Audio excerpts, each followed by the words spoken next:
11 p.m. on a December night, and the blizzard turned Manhattan into something unrecognizable, a white maze where streetlights flickered like dying stars and cold sank its teeth into everything it touched. Harper Wells stood at her cafe door, one hand on the lock, ready to seal herself away from the storm. Then she saw her, an old woman, swaying beneath the broken glow of a street lamp, her coat torn and thin as paper, frost crystallizing on her gray hair like a crown of ice. She wasn't begging, wasn't asking, just standing there, shaking, as if waiting for permission to collapse. Harper moved without thinking, pulled the woman inside where warmth still lived, made tea in a chipped mug, split her last bowl of soup between two people who had nothing in common except this moment. They didn't speak. The storm screamed outside, while steam rose between them, while color crept back into the woman's frozen hands. Morning came quiet. The woman left quieter. But by noon, someone else knocked on Harper's door. A man in a black suit that whispered money, stepping out of a car that purred like a predator. Julian Pierce. And he wanted to know everything about the woman Harper had let disappear into the snow. The cafe smelled like burnt espresso and yesterday's anxiety when Harper tallied the morning receipts. $347. Rent was $4,000, due in 23 days. The letter from Pierce Holdings sat on the counter, cream-colored paper with embossed letterhead, informing her that lease renewal would require a 14% increase, putting her monthly obligation at $4,600. The math didn't work. Hadn't worked for 6 months, not since the luxury gym opened 2 blocks over and her regulars started getting their coffee from the smoothie bar upstairs. She was stacking chairs when the black car pulled up. Through the window, she watched a man emerge. Tall, precise movements, the kind of suit that cost more than her quarterly revenue. He stood outside for a moment, phone pressed to his ear, and even from inside Harper could see the tension in his shoulders, the way he held himself like someone bracing against constant wind. The bell chimed. He scanned the cafe with eyes that catalogued everything: water-stained ceiling, mismatched furniture, the espresso machine held together with prayer and duct tape. Then he looked at Harper, and something in his expression shifted. "I'm looking for my mother." Direct. No preamble. He showed her a photo, the woman from last night, but younger, smiling. "She has dementia. Wandered from her facility during the storm. Someone saw her come in here." Harper's chest tightened. "She was here. Got warm, had some food, left around dawn. I didn't know she was lost. I thought—" "You helped her." He closed his eyes briefly, exhaled. "That's more than most would do." "Where did she go?"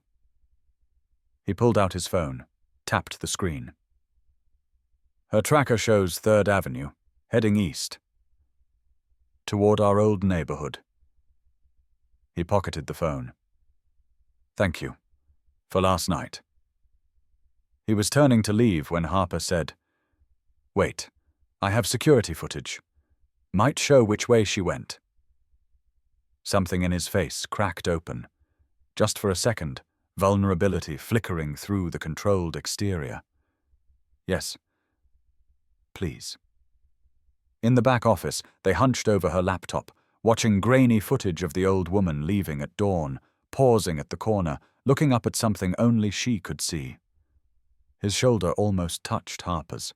She caught the scent of expensive cologne and exhaustion. "There." His finger pointed at the screen. "She's going back to where we lived, before the building was sold. Before—" He straightened, distance returning. "I need to go. Thank you." At the door, he paused, pulled out a business card. "If she comes back, please call. Julian Pierce, CEO, Pierce Holdings." Harper looked at the card, then at the lease renewal letter on her counter. You're my new landlord. His jaw tightened. I am. The 14% increase. That's you. That's the property manager. Standard market adjustment. Harper's laugh was sharp. Right, standard, of course. She held out the card. I don't need this. Keep it anyway. He was already moving toward his car. For my mother, not for just in case. The door closed. Harper stood holding the card of the man who was pricing her out of her grandmother's legacy, and wondered what exactly she'd helped him find. 3 days passed. Harper spent them running numbers that refused to add up, calling suppliers who couldn't lower prices, avoiding her mother's calls about finally admitting defeat and coming home. On the 4th day, Julian Pierce walked back through her door. Coffee. Black. Harper pulled a mug, filled it without comment. Set it down harder than necessary. $3, she said. He looked at the menu board, then at her. $3. It's good coffee. I'm sure it is. He pulled out a 20. I don't have change for that. Keep it. No. They stared at each other across the counter. Harper grabbed 3 ones from the register, held them out. He didn't take them. It's just a tip, he said. I don't want your tips. You want coffee, you pay for coffee. That's it. He took the $3, put them back, plus the 20, into her tip jar before she could stop him. Then he carried his mug to the window table and pulled out a laptop. Harper wanted to kick him out, wanted to tell him to take his guilt money and his expensive suit and his 14% increase somewhere else. But Mrs. Chen was waiting for tea, and Marcus needed the bathroom key, and you couldn't run a business on principle alone. Julian stayed for 2 hours, ordered a second coffee, left another 20 under the mug. He came back the next day, and the day after. Always the same table, same black coffee, same silent work. On the 5th day, Harper had his coffee ready before he ordered. You don't have to keep coming here, she said, setting it down. I like it here. It's quiet. It's dying. But sure, quiet. He looked up from his laptop, really looked at her. Why is it dying? Because rent goes up and customers go to places with better Wi-Fi and Instagram-worthy interiors. Because I'm competing with chains that can lose money on coffee if it gets people through the door. Because this neighborhood doesn't want places like mine anymore. She picked up his empty mug from yesterday, still on the table. But you know that already. Your company's been buying up this whole block. Not my decision. I inherited the company. I'm just... Maintaining your father's legacy? Harper interrupted. That's what the article in the business section said. Young CEO expands father's empire. Congratulations. His expression went flat. You looked me up. You're raising my rent 14%. I looked. That's... the property manager handles. Do you even know what businesses you're displacing? Or is it all just numbers on a spreadsheet? Julian closed his laptop. Stood. For a moment Harper thought he'd leave, but instead he walked to the counter. Leaned against it. Up close, she could see the exhaustion around his eyes, the tension in his jaw. You're right, he said quietly. I don't know. I sign reports, attend meetings, approve projections. I haven't walked these streets in years, haven't looked at what we're building, only what it returns. He rubbed his face. My mother used to live 6 blocks from here. When I was a kid, small apartment, loud neighbors, bodega on the corner that sold the best mangoes.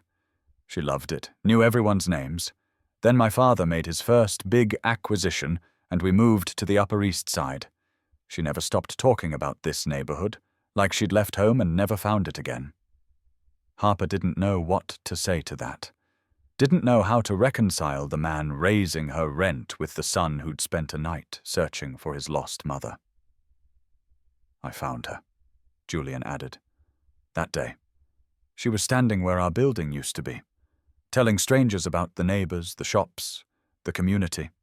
Like if she described it perfectly enough, it would come back. He met Harper's eyes. I own the building that replaced it. Luxury condos, starting at $3.2 million.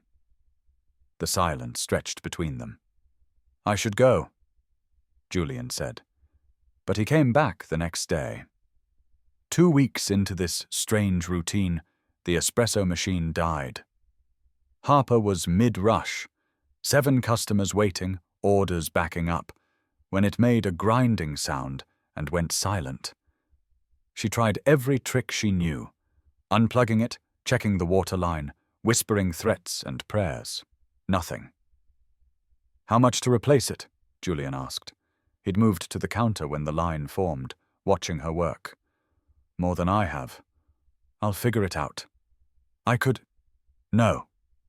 You don't know what I was going to say. Yes, I do. And no.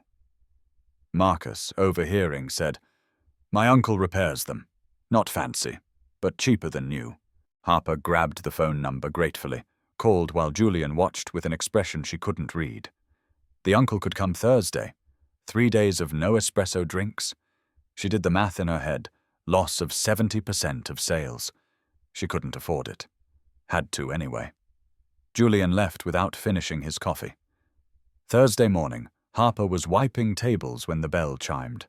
Not the uncle. Julian, carrying a toolbox that looked brand new, tags still attached. What are you doing? Harper asked. Fixing your machine? He set down the toolbox. My first job was restaurant equipment repair. Summers during college. I'm probably rusty, but you don't have to. I know. He was already pulling the side panel off the espresso machine, examining the internals with the focused attention he usually gave his laptop. But I'm going to, anyway. Harper watched him work, watched his expensive suit get dusty, watched him swear quietly when he burned his hand on a heating element, watched Mr. Rodriguez come over and point out what he was doing wrong. Julian listened, adjusted, tried again. It took 2 hours and Marcus Googling repair videos, but eventually the machine sputtered back to life. It'll need a real repair soon, Julian said, washing his hands at the sink. This is temporary. Thank you. Harper meant it. Seriously, you didn't have to do that. Yes, I did. He dried his hands on the towel she offered. I'm the reason you can't afford to replace it. The least I can do is keep it running a little longer. You're not responsible for... Aren't I? He turned to face her. Harper, I looked at your lease. Looked at what the property manager recommended and what I approved without question. 14% is based on market rate for this area, which is based on what we're charging the luxury gym 2 blocks over. But this isn't a luxury gym. It's a café that's been here 40 years, serving a community that can't afford $7 matcha lattes. And I raised your rent anyway because someone put a memo in front of me, and I signed it without thinking about who it would hurt. So don't renew the increase. I can't just... He stopped. It's not that simple. There are shareholders, protocols, liability. There it is. Harper crossed her arms. It's never simple when money and power are involved, but it's always simple when you're the one being priced out. Julian was quiet for a long moment. Then he pulled out his phone, made a call. Preston, that community lease pilot program we discussed last quarter, the one you said wasn't scalable, I want it implemented, starting with this block. He listened. I don't care what legal says about precedent. We own 12 buildings in this neighborhood. Small business tenants in rent-stabilized circumstances get offered partnership terms instead of market rate. They maintain the space, we take reduced rent plus percentage of revenue if they exceed baseline. Community equity model. More listening. Make it happen. And Preston, the cafe at 47 West 3rd. I want that lease renewal pulled and rewritten. Today. He hung up. Harper stared at him. That's not charity, he said before she could speak. It's a pilot program. Financially, it works. We get stable long-term tenants, lower turnover costs, community goodwill. And politically, I need something to show the board that isn't just another luxury development. Why? Because I'm tired of signing things that destroy instead of build. Because my mother keeps looking for a neighborhood that doesn't exist because people like me decided profit mattered more than community. Because... He stopped, met her eyes. Because you were right. It's not that complicated. I just needed someone to tell me I was allowed to choose differently. The new lease terms arrived 3 days later. Partnership model. Base rent tied to revenue, with a minimum below her current rate. 5-year term. Protections against forced renovation. Harper read it twice, looking for the catch. There's no catch, Julian said when she called him. Except you have to report revenue quarterly. And if you exceed baseline by more than 20%, we take 5% of surplus. But that's reasonable. Harper finished. That's reasonable. You sound surprised. I am. I thought I don't know, that this would feel like being rescued. But it just feels like actually being seen. Silence on the line. Then, that's all I wanted. He kept coming to the café. But something had shifted. Less the CEO using her space as an office, more someone who'd found a place he belonged. He argued with Mr. Rodriguez about neighborhood history, taught Marcus actual coding instead of just Googling answers, helped Mrs. Chen carry her groceries when Harper was slammed. And he talked to Harper. Really talked.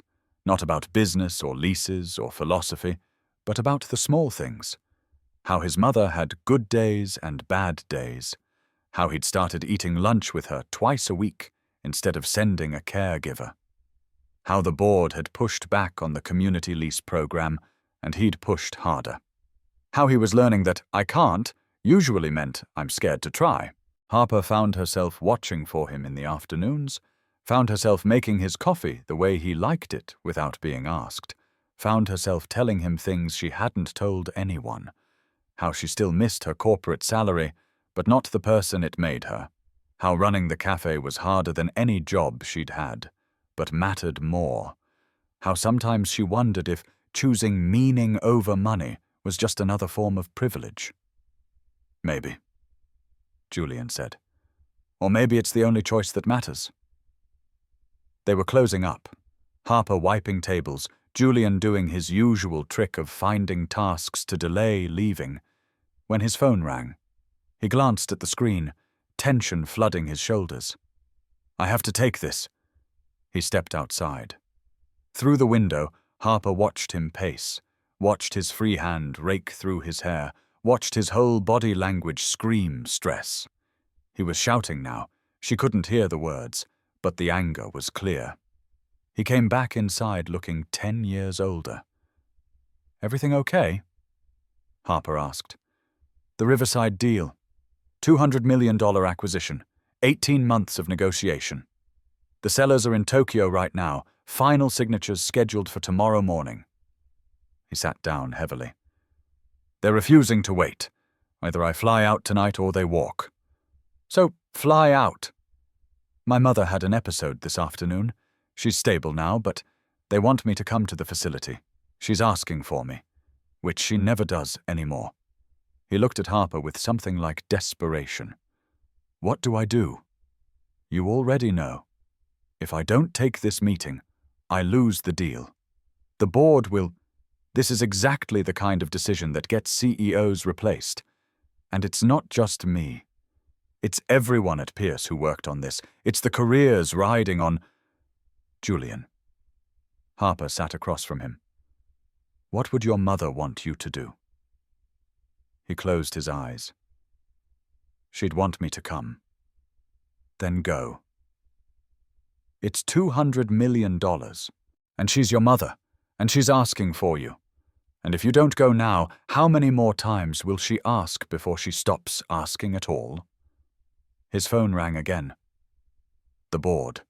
Harper could hear the voice on the other end, demanding, urgent, not his mother's voice. Julian stared at the phone. Then he made a choice. Preston, I'm not going to Tokyo. You need to handle the closing. Long pause. I know it's unprecedented.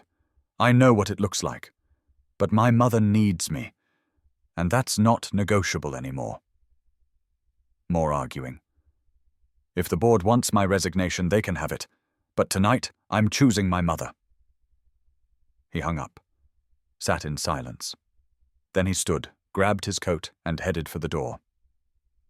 Julian, Harper called. He turned back. That was brave. That was terrifying. He gave her a tight smile. I probably just destroyed my career for a good day with someone who won't remember it tomorrow. Or you just figured out what actually matters. He left. Harper locked up, went upstairs to her apartment, and tried not to think about what it meant that she cared so much about a billionaire's choice to put family before profit. The next morning, Harper's phone exploded. Not with calls, with notifications. News alerts, social media, headlines. Pierce CEO abandons $200 billion deal for personal reasons. Is Julian Pierce cracking under pressure? Shareholders demand answers after Pierce airs no-show. Harper read them with growing dread. One quoted an anonymous board member. This demonstrates a fundamental lack of professional judgment. Another speculated about mental health, about whether Julian was fit to run a company. The business analysis was brutal. Pierce Holdings stock down 4% in pre-market trading, analysts questioning leadership stability. Her phone rang. Julian. Have you seen... Harper started. Yeah. He sounded exhausted. I've seen it. Board called an emergency meeting. They're voting on whether to oust me. Media camped outside my building. It's a mess. I'm so sorry. Don't be. I made the choice. I'll deal with the consequences. He paused. But Harper, they're looking into everything now. The community lease program. Your café. They think I'm having some kind of crisis, that I'm making emotional decisions instead of business ones. Your name is going to come up. I wanted you to know before... Before what?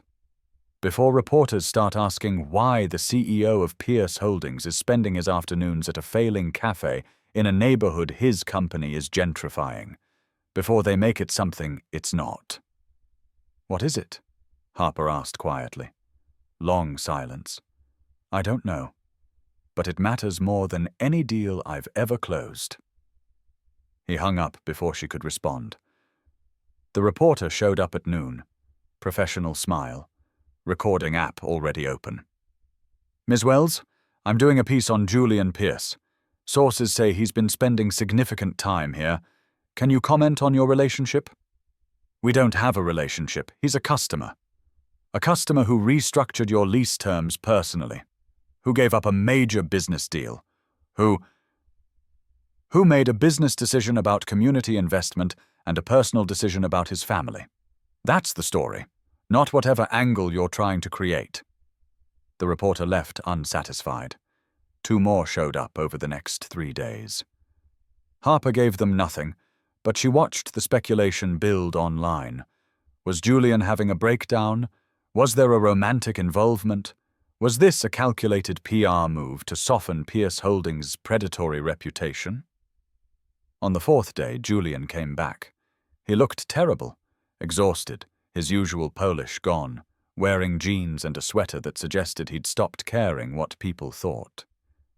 He sat at his usual table without ordering, just stared out the window. Harper made him coffee anyway, set it down without comment. Board vote was yesterday, he said. 8-4. I keep my position. Barely. That's good. I had to agree to conditions. No more experimental programs without full board approval. Quarterly review of all strategic decisions. Basically, I'm on probation in my own company. I'm sorry. I'm not. He looked up at her. The Riverside deal fell through. We lost it. Stock dropped another 3%. I cost my shareholders $30 million to spend one evening sitting with my mother while she told me stories about her childhood, most of which she'll forget by tomorrow. Was it worth it? Yes. No hesitation. That's the thing everyone keeps asking, like I should regret it. But I don't. For the first time in years, I felt like I was doing something that actually mattered, something I'd choose again. Harper sat down across from him. So what happens now? Now I figure out how to run a company differently, how to measure success by something other than profit, how to build things that last instead of things that just generate returns. He wrapped his hands around the coffee mug. The community lease program is being reviewed.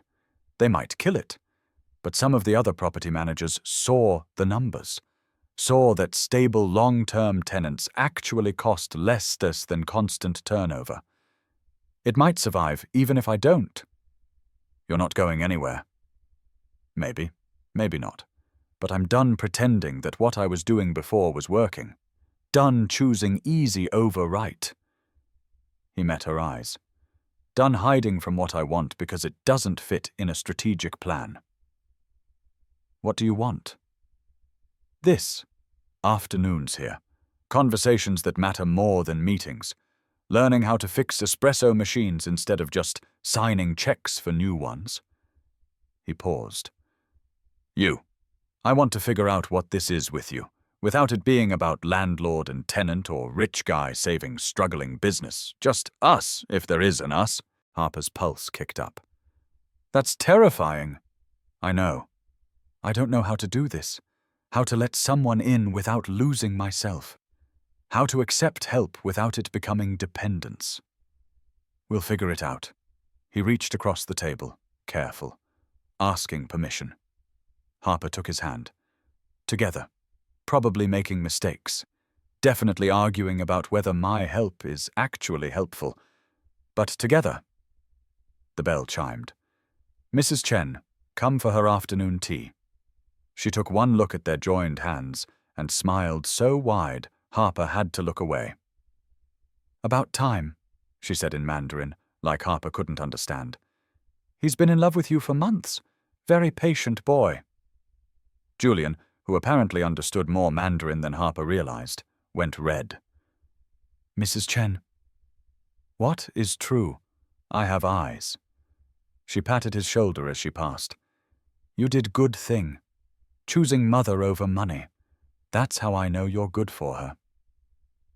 6 months later, the cafe looked the same, but felt different. The espresso machine was finally new, purchased through a small business grant Julian had helped Harper apply for, part of a broader Pierce Holdings initiative on neighborhood economic development. The initiative had survived board review, barely, after Julian presented 5 years of data showing that community investment actually generated better long-term returns than quick flips. He was still on the board. Still CEO, though his role had shifted. Less day-to-day operations, more strategic vision. He'd promoted someone better at quarterly earnings, someone who understood that making money and making meaning didn't have to be opposing forces. Pierce Holdings stock had recovered. Slowly, grudgingly, but it had recovered. And most afternoons around 3, 3 people sat at the table by the window. Harper, Julian, and his mother. She had good days and bad days, but seemed most present here, watching the neighborhood move past while her son held her hand and Harper brought refills without being asked. This neighborhood, Julian's mother said one Thursday, lucid in that precious way that meant she was really here, really seeing them. It's changing again, but different this time. Better. Because of the new park? Harper asked. Pierce Holdings had converted an abandoned lot 2 blocks over, made it green space instead of condos. The board had fought it. Julian had pushed through anyway. Because someone remembered what matters. She patted Julian's hand. You're better at this than your father. He built buildings. You're building places people can stay."